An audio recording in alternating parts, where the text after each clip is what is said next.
शिर्डी सजाचे लागतील पाय, टळती अपाय सर्व त्याचे।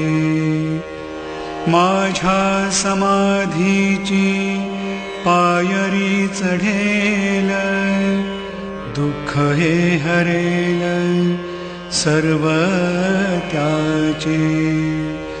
जरी हे शरीर गेलो मी टाकून, तरी मी धावेन भक्तासाठी।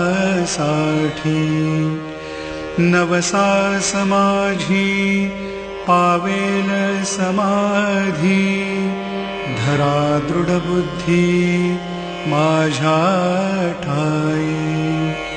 नित्य मी जिवंत